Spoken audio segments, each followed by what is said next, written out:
Nós vamos ler um texto da Palavra de Deus. Eu queria convidá-los a abrirem suas Bíblias no Salmos 51.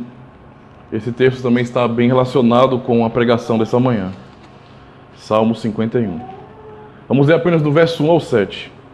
Amém? Diz assim a palavra do Senhor, irmãos. Compadece-te de mim, ó Deus, segundo a tua benignidade, e segundo a multidão das tuas misericórdias, apaga as minhas transgressões. Lava-me completamente da minha iniquidade e purifica-me do meu pecado, pois eu conheço as minhas transgressões, e o meu pecado está sempre diante de mim. Pequei contra ti somente, e fiz o que é mal perante os teus olhos, de maneira que serás tido por justo no teu falar, e puro no teu julgar. Eu nasci na iniquidade, e em pecado me concebeu minha mãe. Eis que te comprases na verdade no íntimo, e no recôndito me fazes reconhecer a sabedoria. Purifica-me com esopo e ficarei limpo. Lava-me e ficarei mais alvo que a neve. Amados irmãos, graças a Deus já estamos no penúltimo domingo do ano de 2018. Basicamente é quase completo um ciclo de pregações no catecismo, um ciclo de pregações da palavra do Senhor. E eu sou grato a Deus por essa bondade. No próximo domingo, se assim o Senhor nos permitir, estaremos mais uma vez ouvindo a pregação da palavra de Deus e concluiremos esse ciclo de pregações, não é? Nós podemos agradecer a Deus por sua bondade em falar conosco, falar com sua igreja. O Senhor é tão bom que não somente aqui, por meio de homens fracos, pecadores como nós, o Senhor fala por meio de sua palavra, mas em cada canto do mundo onde há a igreja de Cristo, onde o povo de Deus se reúne em nome dele, o Senhor fala, o Senhor ensina, o Senhor exorta e consola nesse mundo tão complicado. O Senhor é bom, irmãos. Hoje o assunto ainda é sobre a oração, não é? É a parte final do catecismo, não é? Que é a parte sobre a nossa gratidão, e a conclusão é justamente sobre a oração. Por isso já estamos estudando alguns domingos, não é? Uma exposição da oração que Cristo nos ensinou, porque nós temos ali lições preciosas. E hoje aprenderemos mais uma vez lições preciosas do Senhor para nós, lições que falam justamente sobre as nossas fraquezas, o reconhecimento de nossas fraquezas, o apelo pela fé ao sangue de Cristo, não é? O clamor a Deus para que Ele tenha misericórdia de nós. Aprenderemos, irmãos, que Deus graciosamente nos perdoa e Ele também nos ensina e nos ordena a perdoar da mesma forma. E que o perdão, não é uma manifestação dessa graça do Senhor em nossas vidas e é uma evidência de que de fato fomos perdoados por Ele. São lições realmente profundas do Evangelho. E isso o Senhor faz demonstrando nessa oração dominical que Deus não só supre a nossa necessidade física, Ele não só providencia aquilo que nós precisamos para o nosso corpo, mas também providencia aquilo que necessitamos para a nossa alma. O Senhor cuida de nós, a igreja, do seu povo, não é de uma maneira integral, dando-nos tudo o que nós precisamos. Esse é o nosso Senhor bom. No dia do Senhor 51, na pergunta 126, nós lemos bem assim: qual é a quinta petição?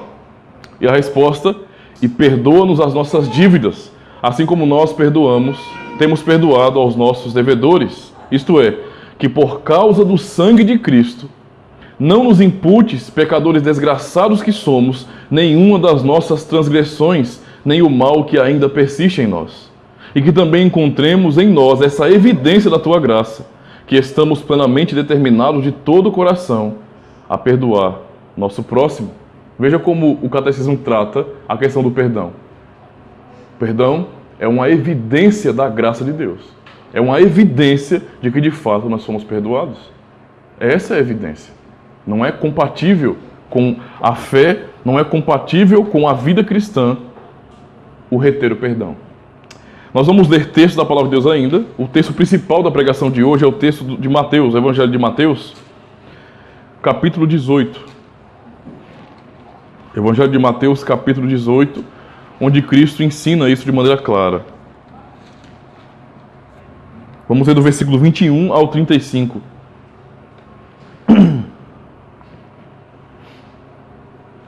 O texto da oração do Senhor, que é o tema básico do dia do Senhor 51, é o texto de Mateus 6, versículo 12. Mas vamos ler Mateus, capítulo 18, versículo 21 ao 35.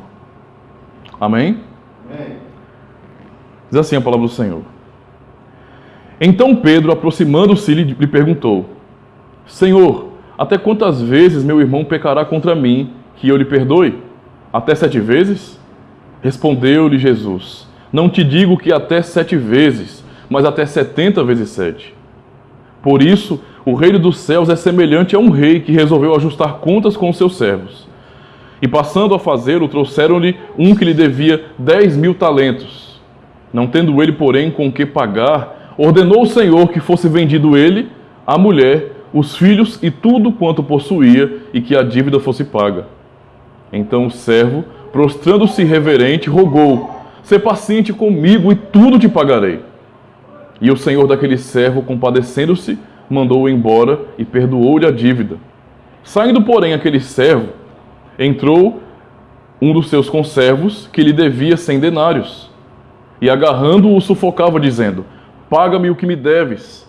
Então o seu conservo, caindo-lhe aos pés, lhe implorava: Sê paciente comigo e te pagarei. Ele, entretanto, não quis. Antes, indo-se, o lançou na prisão, até que saldasse a dívida. Vendo os seus companheiros o que se havia passado, entristeceram-se muito e foram relatar ao seu senhor tudo o que acontecera. Então o seu senhor, chamando-o, lhe disse: Servo malvado, perdoei-te aquela dívida toda, porque me suplicaste. Não devias tu igualmente compadecer-te do teu conservo, como também eu me compadeci de ti? E indignando-se o seu senhor, o entregou aos verdugos, até que lhes pagasse toda a dívida. Assim também meu Pai Celeste vos fará, se do íntimo não perdoardes cada um a seu irmão. Esse é o texto da palavra do Senhor que nos mostra justamente, irmãos, essa lição preciosa que nós temos em Mateus 6 e 12. E perdoa-nos as nossas dívidas, assim como nós perdoamos ou temos perdoado aqueles que nos devem, os nossos devedores. Antes de pensarmos diretamente sobre a parábola, sobre essa história que Cristo fala, vamos pensar sobre o propósito da quinta petição.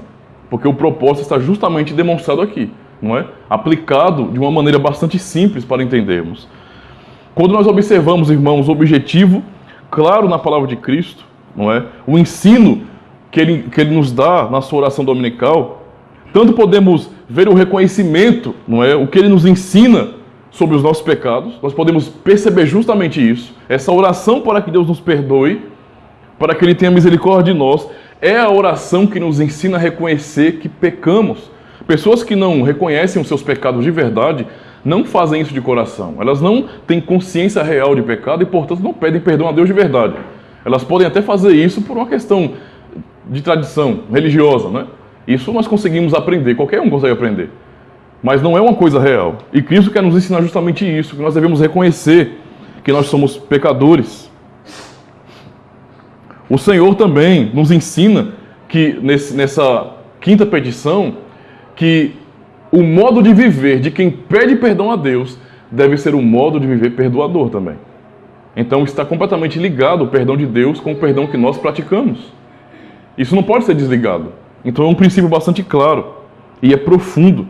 É um ensino que traz esperança, consolo, que confronta a hipocrisia muitas vezes, porque bate no sistema religioso, não é? Em uma prática apenas pública religiosa, e mostra ao mesmo tempo, não é, se nós de fato cremos ou não. Então é um ensino que, como nós contamos, acabamos de cantar, na verdade, sonda o nosso coração, sonda as nossas intenções, mostra se nós de fato somos perdoadores, se nós cremos no perdão de Deus de verdade. Não é à toa que os gregos, não é, procuravam Jesus para ouvir sobre a sua sabedoria, sobre o seu conhecimento. Porque com uma simples frase, na oração dominical, ele ensina tantas coisas profundas, tantas coisas poderosas. Com uma simples frase ele nos mostra, não é, que nós devemos reconhecer os nossos pecados, que nós devemos pedir a Deus misericórdia, né, ao mesmo tempo que precisamos de fato perdoar também. E esse mesmo princípio nos mostra se perdoamos ou não. Então, de fato, é algo profundo que o Senhor nos ensina. O texto de Mateus 18, verso 21, nos diz: Então Pedro, aproximando-se, lhe perguntou: Senhor, até quantas vezes meu irmão pecará contra mim, que eu lhe perdoe? Até 70 vezes? Ou, aliás, até 7 vezes? Essa pergunta de Pedro, irmãos, demonstra, não é, na verdade, que ele estava seguindo uma tradição comum dos judeus. Os judeus haviam criado uma tradição, um sistema público de piedade. É muito comum isso, você perceber, não é? Que algumas expressões públicas, como orar em praças, por exemplo, para ser reconhecido pelos homens, era uma coisa que aqueles fariseus, aqueles mestres em Israel faziam, de maneira comum. E a prática de perdoar publicamente, perdoar para que todos soubessem, era uma prática também que eles desenvolveram. E Pedro está se valendo disso, não é? Dessa prática de perdoar, que é uma prática na verdade hipócrita, que não tem a ver com o reconhecimento de que nós somos perdoados, não tem a ver com o reconhecimento de que nós temos que ter misericórdia também do nosso irmão, do nosso próximo, mas é apenas uma demonstração pública, como se fosse para dar uma satisfação para o mundo, não é de que nós somos piedosos, misericordiosos. As razões então não são piedosas de verdade. E então, a preocupação dos judeus era em expressar um número, não é? Por isso Pedro fala em 7 vezes. Qual a intenção de Pedro em falar 7 vezes? Devo perdoar até 7 vezes, se meu irmão pegar contra mim? Pedro, quando fala isso, ele remete a essa tradição judaica. Só que a intenção de Pedro, irmãos, era ser mais piedoso, visivelmente, do que os demais. Os fariseus, os saduceus, os mestres da lei. Ele queria demonstrar uma piedade superior. Porque na tradição judaica, não é? Na literatura judaica, nós aprendemos que o costume de perdão que eles tinham era de 3 vezes. Eles costumavam perdoar 3 vezes apenas, não é? Para dizer que 1 era pouco, 2 é bom e 3 é demais. O que passou disso para eles, eles não perdoavam mais. Eles desenvolveram essa prática usando como princípio, por exemplo, o texto de Amós, capítulo 2, versículo 6, quando nós lemos: assim diz o Senhor, por 3 transgressões de Israel e por 4 não retirarei o castigo, porque vendem o justo por dinheiro e o necessitado por um par de sapatos. Eles pegam esse princípio de Amós, eles fizeram isso no caso, né? Para aplicar quantas vezes você deve perdoar uma pessoa que te ofende. A mesma coisa nós observamos, por exemplo, no livro de Jó, capítulo 33, verso 27 ao 30, ele diz bem assim: olhará para os homens e dirá, pequei e perverti o direito, o que de nada me aproveitou. Porém Deus livrou a minha alma de ir para a cova, e a minha vida verá a luz. Eis que tudo isto é obra de Deus, 2 ou 3 vezes para com o homem, para desviar a sua alma da perdição e iluminar com a luz dos viventes. Então eles desenvolveram uma tradição baseada nesses princípios. 3 vezes. Como se fosse um número de tolerância. Como se o número fosse algo importante de verdade. Pedro tinha isso em mente, ele era um judeu. E sabendo dessa tradição, não é? Ele tinha a intenção justamente, depois de ouvir o ensino de Cristo sobre o reino de Deus, de apresentar a sua própria vida como um exemplo de piedade. Ele quis impressionar o Senhor. Porque se os fariseus, se os saduceus, se os escribas, eles perdoam até 3 vezes quem os ofende, então eu vou dizer para o Senhor, até 7 vezes, Senhor. Eu estou passando a medida dos fariseus. Porque ele ouviu o ensino de Cristo. Não é? Quando nós vemos, por exemplo, em Mateus 5:20, o Senhor é quem diz a eles: porque vos digo que se a vossa justiça não exceder a dos escribas e fariseus, de modo nenhum entrareis no reino dos céus. Pedro então pegou esse princípio. Ora, a nossa justiça, como Jesus nos disse, deve exceder a dos escribas e fariseus. Eis a oportunidade de mostrar que a nossa justiça excede. Até 7 vezes, Senhor. Devo perdoar ao meu irmão se eles pegar contra mim? Pedro, então, irmãos, ele pensou que iria surpreender Jesus, queria impressionar Jesus. Mas o que acontece é que ele saiu foi impressionado. Ele é quem foi surpreendido. Porque a resposta de Cristo é uma resposta completamente confrontante com aquilo que Pedro queria aplicar. Ele olhou para a tradição do seu povo, tradição hipócrita, e quis ser melhor. Mas o foco de Pedro, 7 vezes, como as 3 vezes, ou até passando desse número, é o mesmo. O foco é no número. O foco é em quantas vezes meu irmão peca contra mim, eu perdoe. E Jesus, com a sua resposta, ele ensinou de maneira bastante clara que aquilo era uma tolice. Que perdão não se trata de matemática. Perdão não tem nada a ver com você contabilizar quantas vezes seu irmão pecou contra você. Quantas vezes ele te ofendeu. Jesus estava quebrando aquilo do pensamento de Pedro, no coração dos seus discípulos, que estavam presos também aos números. Não é? Se meu irmão pecou contra mim, eu perdoo. Se pecar a 2ª vez, eu perdoo. 3 vezes também, o que passa disso eu não perdoo. Mas como discípulos de Cristo, vamos passar da medida comum. Vamos ser de fato misericordiosos. Vamos mostrar a nossa piedade passando disso, tendo uma tolerância muito maior, e aceitando, e perdoando, e cuidando de nosso irmão do mesmo jeito, mesmo que ele chegue até a 7ª vez. Agora, se passar disso também já é demais. Nós não precisamos tolerar além disso. Não é? Não precisamos. A resposta de Cristo foi: não te digo até 7 vezes, mas até 70 vezes 7. O foco de Cristo aqui não foi número, como Pedro e como a tradição judaica. O foco dele foi impressionar Pedro.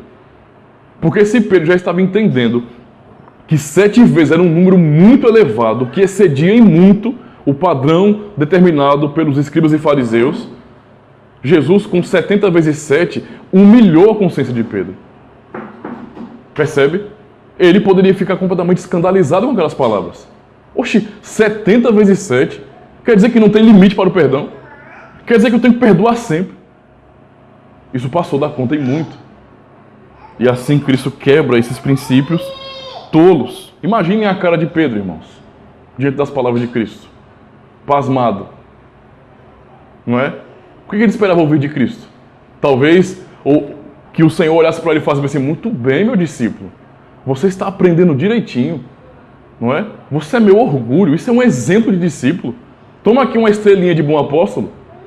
O Senhor está indo muito bem. E a resposta de Cristo faz quebrar Pedro. Pedro, não tem nada a ver com números. Perdão não se trata de matemática. O ponto é, nós devemos ter o coração aberto para perdoar. Esse é o princípio, então, estabelecido, não é? Nesse ensino acerca da 5ª petição. E perdoa-nos as nossas dívidas, assim como nós temos perdoado aos nossos devedores. É o princípio estabelecido em Mateus 10, verso 8, a parte B. De graça recebestes, de graças dai. Esse é o princípio. Então, compreendendo isso, vamos entrar na parábola agora, irmãos. Nossa primeira parte da parábola nos ensina justamente sobre que a nossa dívida é impagável. Essa parábola é contada já diretamente, não é, depois dessa conversa de Pedro com Jesus, para aplicar esse princípio que ele acabou de ensinar para Pedro e para os demais discípulos. Então, a primeira parte da parábola é justamente mostrar isso, que a nossa dívida é completamente impagável. No verso 23, nós lemos: por isso o reino dos céus é semelhante a um rei que resolveu ajustar contas com seus servos. E passando a fazê-lo, trouxeram-lhe um que lhe devia 10.000 talentos. Não tendo ele, porém, com que pagar, ordenou o Senhor que fosse vendido ele, a mulher e os filhos, e tudo quanto possuía, e que a dívida fosse paga. A situação desse servo aqui é a mesma nossa. Esse é o princípio que Cristo está estabelecendo aqui. Mas vamos entender mais ou menos quanto esse servo devia ao seu senhor, ao rei, não é? A dracma, por exemplo, possuía aproximadamente o mesmo peso do denário. Então, quando nós falamos de dracma, denário, talento, estamos falando de dinheiro, moedas, não é? Que tinham uma importância muito grande nesse sentido pelo material que elas eram feitas, como prata, ouro, até cobre, não é? E também o peso que elas tinham. A quantidade de gramas que era usada para fazer aquele material. Era aí que determinava o valor, o preço, não é? A preciosidade do material usado e também o seu peso. Então a dracma, para a gente entender mais ou menos, possuía praticamente o mesmo peso de um denário, não é? 3,6 gramas de prata.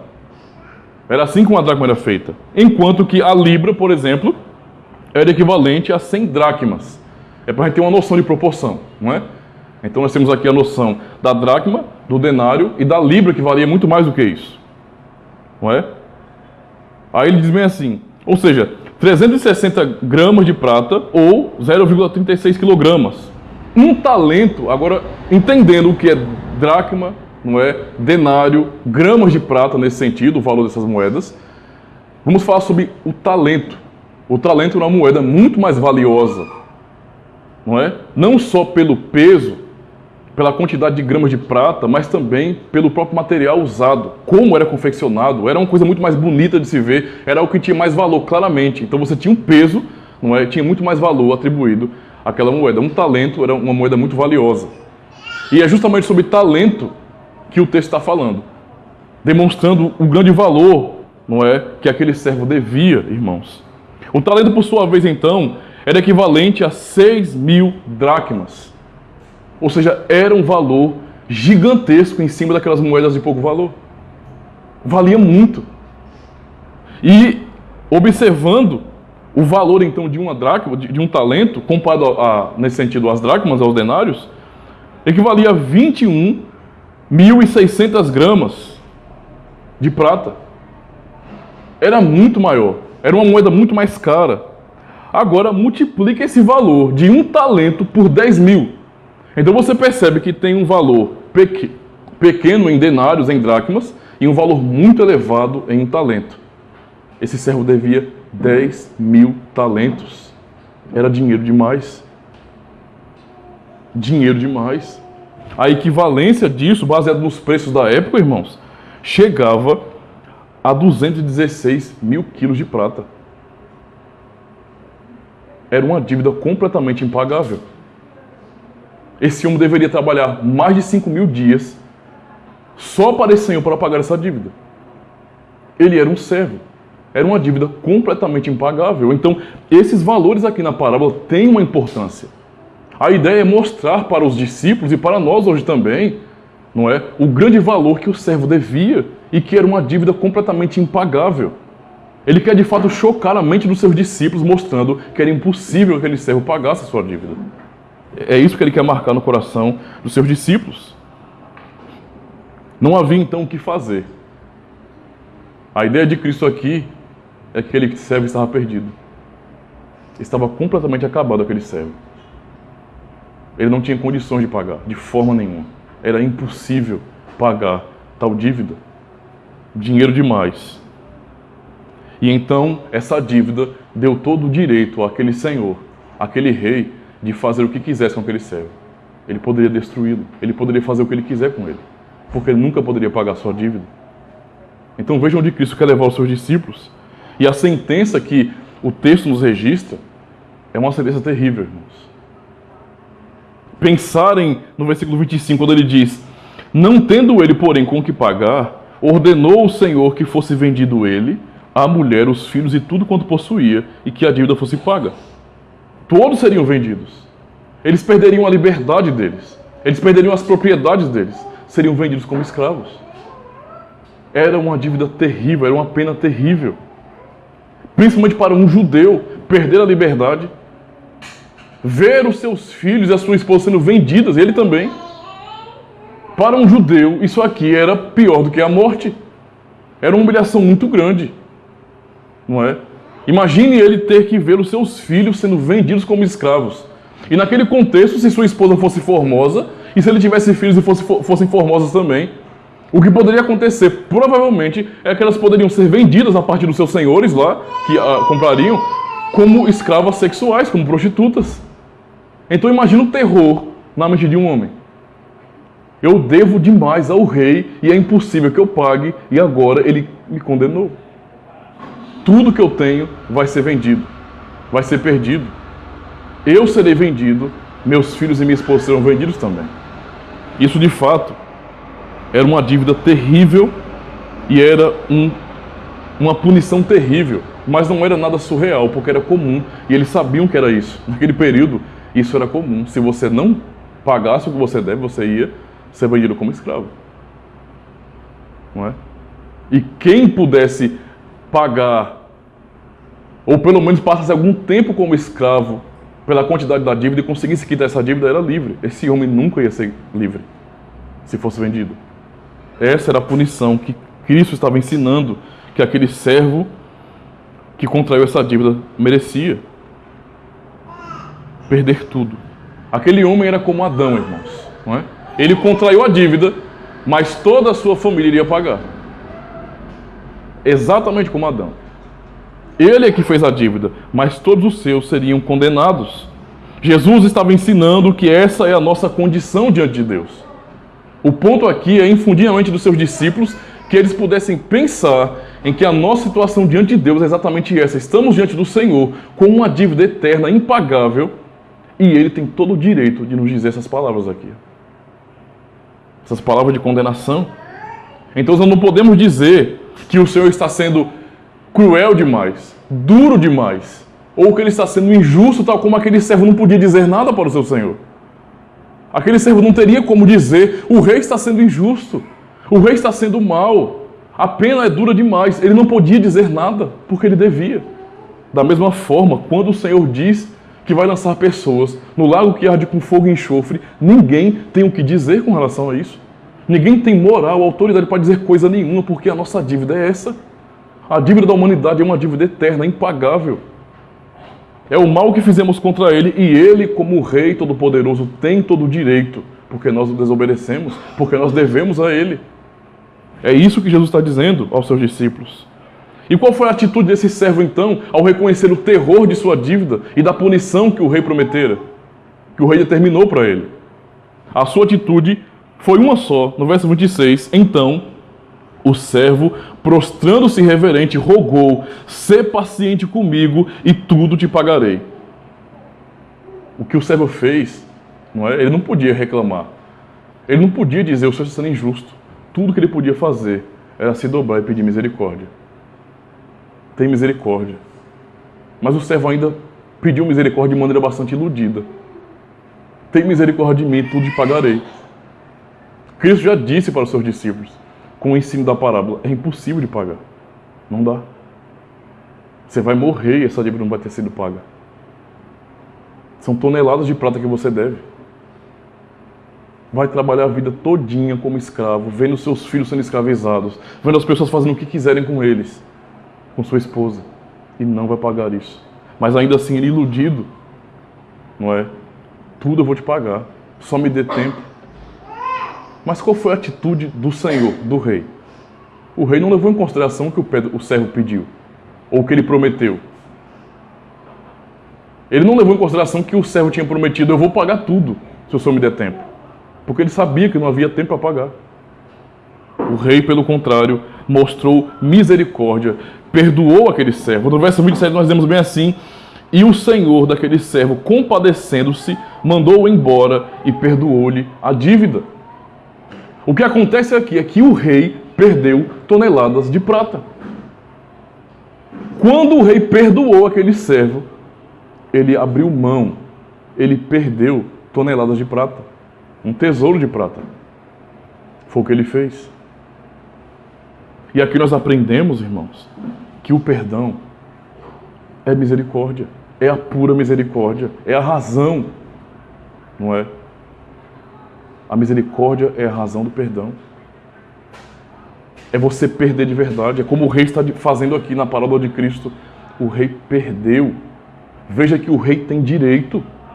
O servo deve, ele pode condenar o servo, ele determinou a condenação para o servo, mas ao ver o servo clamando, ele teve misericórdia, ele teve compaixão, e ele perdeu o seu valor, perdeu as toneladas de prata para perdoar o servo, mostrando a sua misericórdia com relação ao servo. Com isso, então, o Senhor nos ensina como Deus é misericordioso. Como Deus, ele de fato não tem razão nenhuma em nós, que ele julgue ser justo em nós para nos perdoar.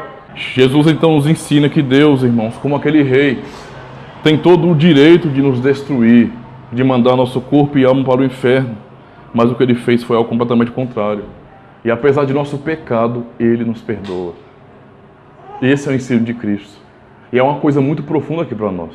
Deus não faz vista grossa ao pecado.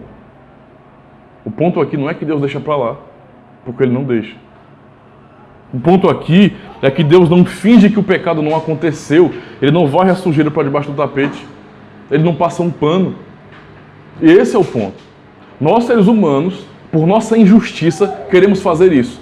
Até confundimos isso com perdão. Queremos fingir que nada aconteceu, não é? Para então dizer que perdoamos. Não, nós não podemos fingir que as coisas não aconteceram. Deus não finge que as coisas não aconteceram. O perdão do Senhor significa que ele condenou outra pessoa. Alguém pagou por aquilo, não é?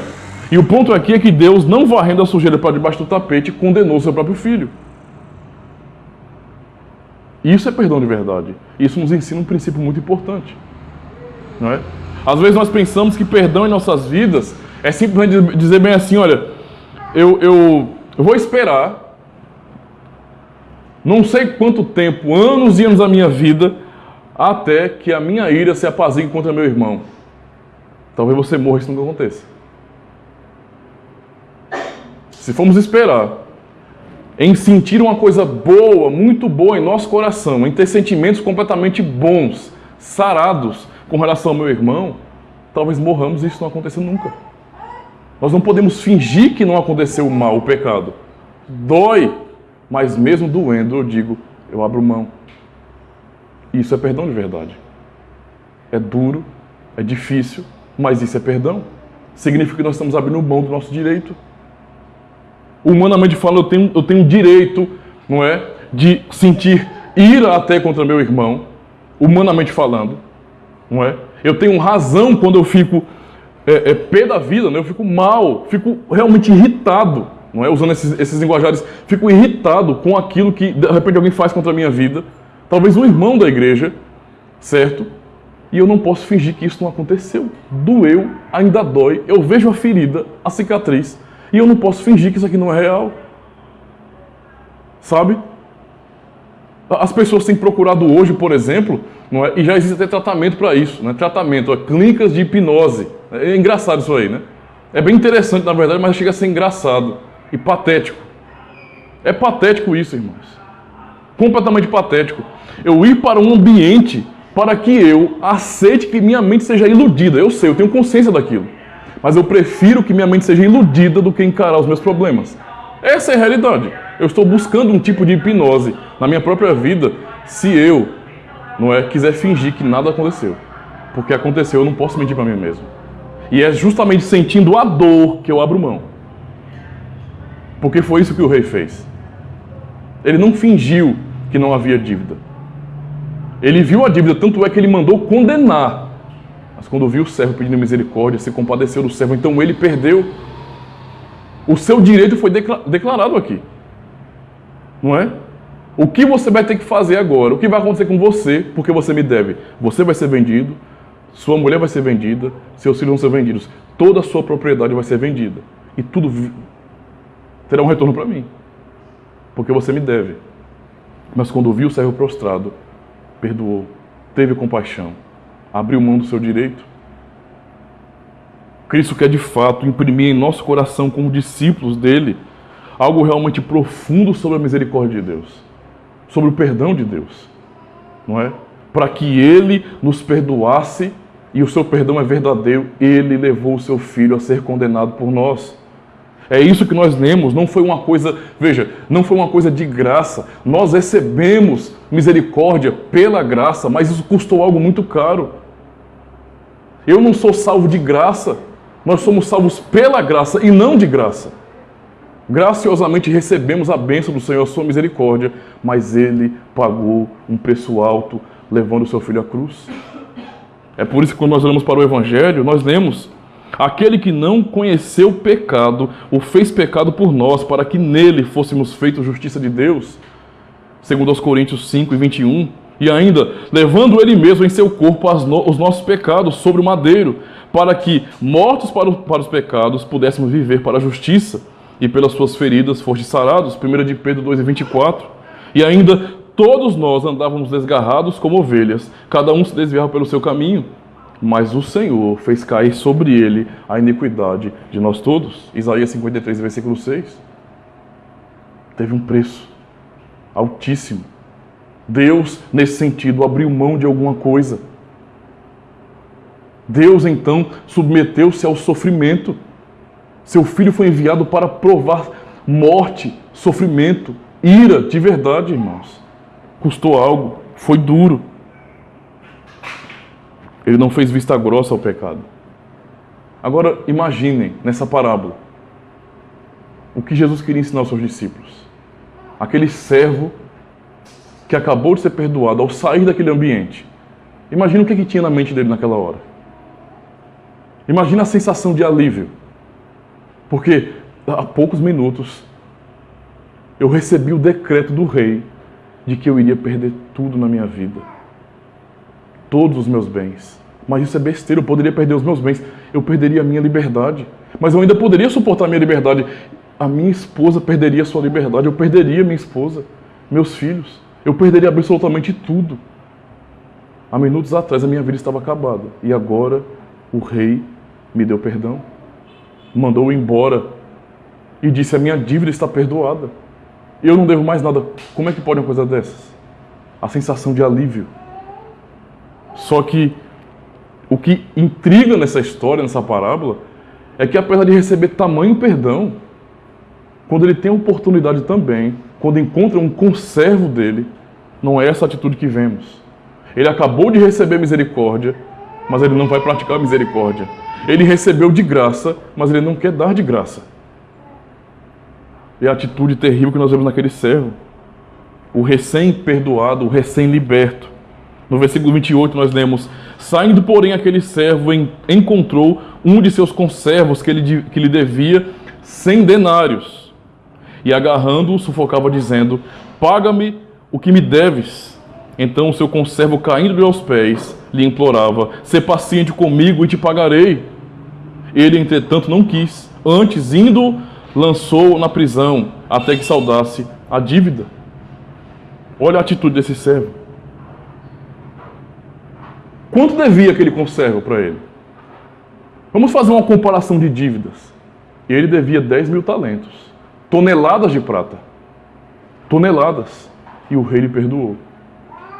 E um conservo dele devia, não é, alguns denários, o que na verdade não chegava a 1 quilo de prata. O total que ele devia era no máximo 400 gramas de prata. Não passava ou seja, não chegava a 1 quilo de prata. Ele devia toneladas de prata e foi perdoado. Mas não pôde perdoar quem devia menos de 1 quilo de prata. Essas palavras que Cristo usa é para demonstrar essa proporção, não é, da maldade do coração do homem. Da fraqueza de quem diz que crê em Deus e que crê no perdão do Senhor, mas não consegue perdoar do mesmo jeito. É uma proporção horrível que ele mostra para nós. Completamente desproporcional, completamente ofensiva a Deus. Completamente irracional. Aquele servo então perdoado recebeu misericórdia, mas ele não teve misericórdia. Qual o sentido disso, irmãos? Cristo quer dizer para seus discípulos, para quebrar aquele pensamento deles, até 7 vezes, devo perdoar meu irmão, Senhor? 7 vezes. Cristo quer quebrar aquele pensamento deles, para que eles pudessem entender, para que nós possamos entender, que nós não podemos fazer conta de perdão, nós precisamos perdoar. E o princípio estabelecido é bastante claro: fomos perdoados de uma dívida eterna. Como podemos reter um perdão temporal e tolo? Como nós podemos? Veja, é a mesma coisa que esse servo estava fazendo. Ele estava comparando uma pequena dívida de menos de meio quilo de prata e equivalendo isso às toneladas que ele devia. É como se eu estivesse dizendo: Deus me perdoou do meu pecado, mas o pecado que o meu irmão comete contra mim é a mesma coisa nesse sentido, tem o mesmo peso do erro que ele comete contra a minha vida, o mesmo peso do meu pecado contra Deus. É a mesma coisa. Será que ofender o ser humano é algo tão ruim assim? Quando Davi estava mal, reconhecendo o seu pecado, ele se preocupou. Veja, tudo que ele fez foi ruim. Foi ruim, não é? Davi acabou com o casamento, Davi planejou assassinato, ele fez todas as coisas ruins. Mas quando Deus o convenceu do seu pecado, qual foi a atitude de Davi? Embora ele fosse pagar por aquilo, ele fosse sofrer as consequências, mas a sua oração no Salmo 51 que nós lemos antes da pregação foi clara: eu pequei somente contra ti.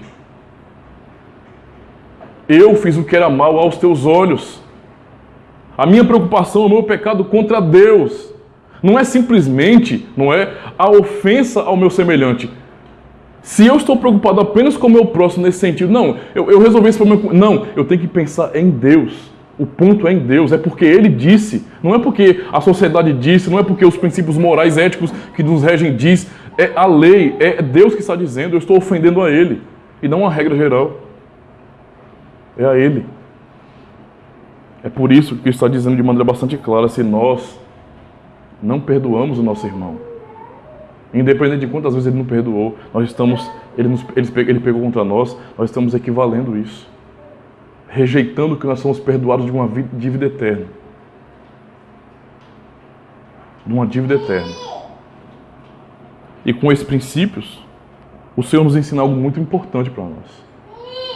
Ele nos ensina, irmãos, que é o baque que ele dá nos seus discípulos. É o grande baque aqui. Ele ensina que nós não temos o direito de não perdoar.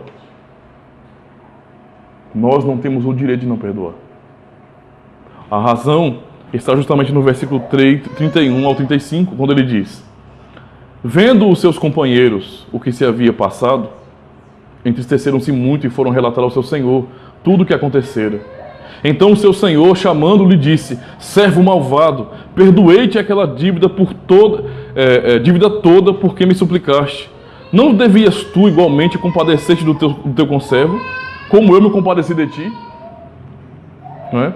E indignando-se, o seu senhor o entregou aos verdugos, até que lhe pagasse toda a dívida.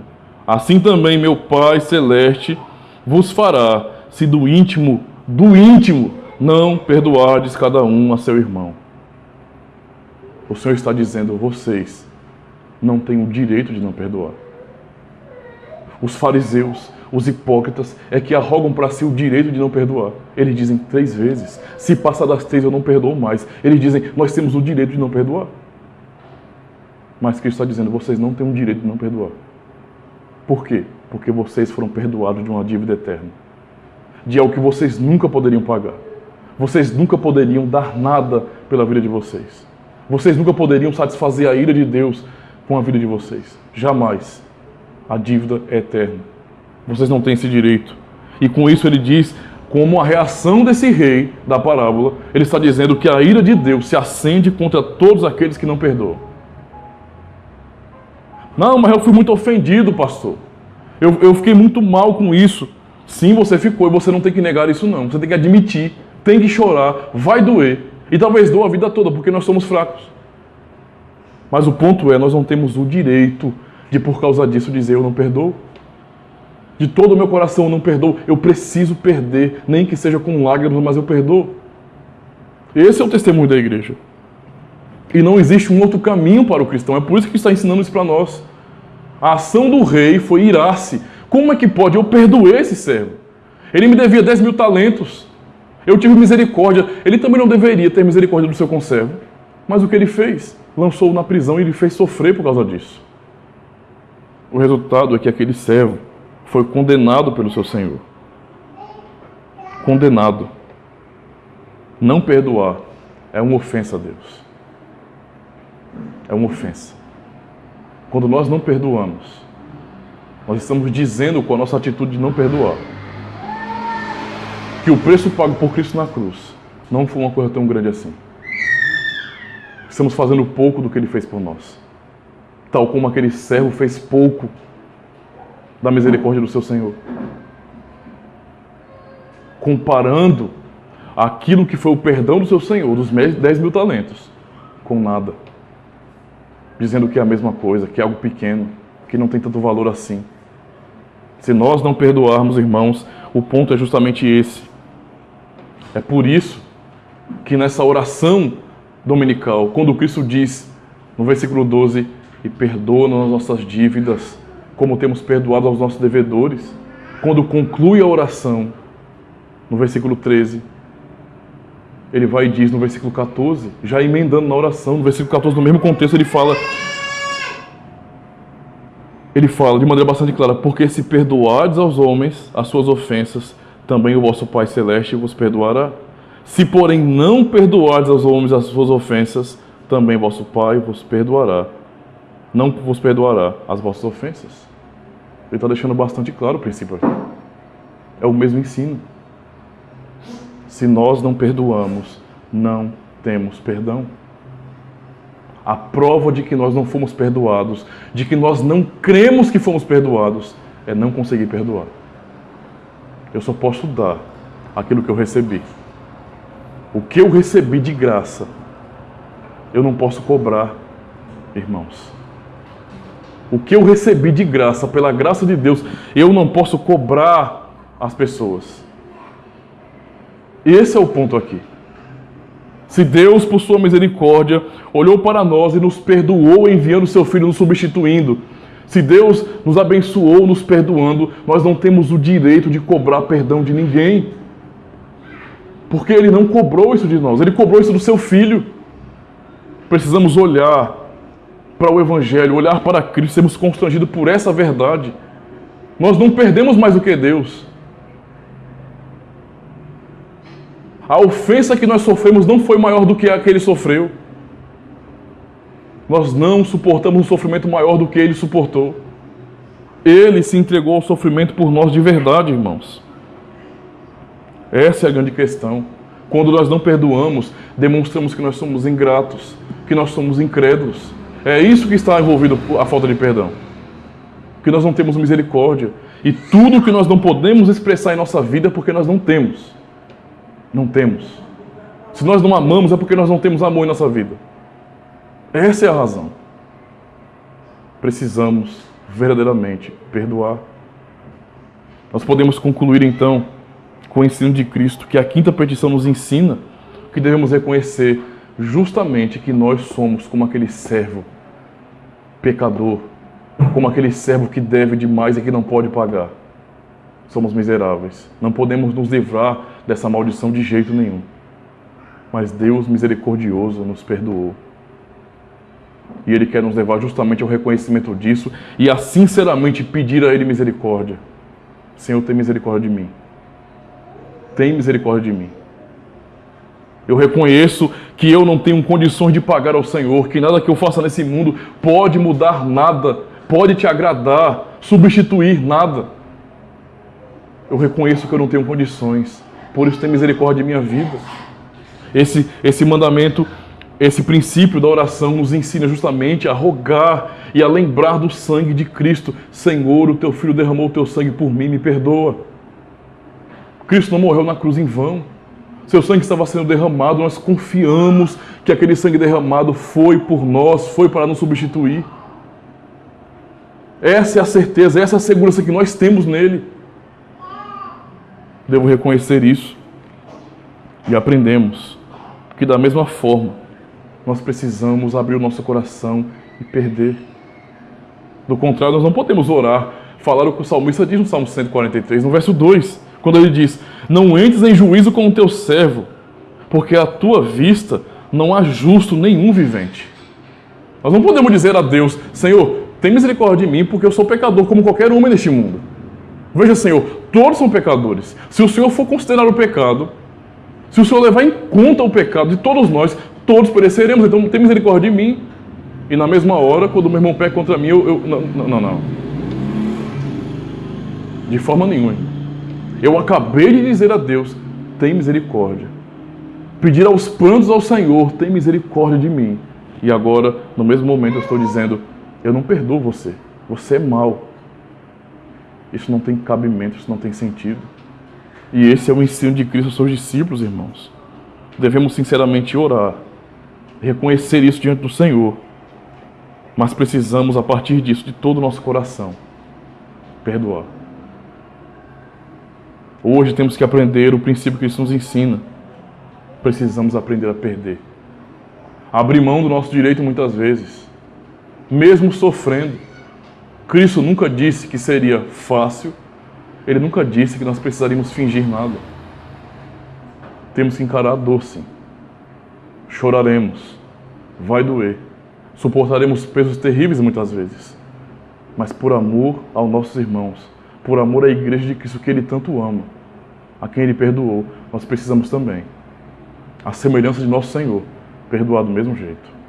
Não temos o direito de não perdoar. É esse o princípio que Cristo ensina no Santo Evangelho para nós, irmãos. Amém.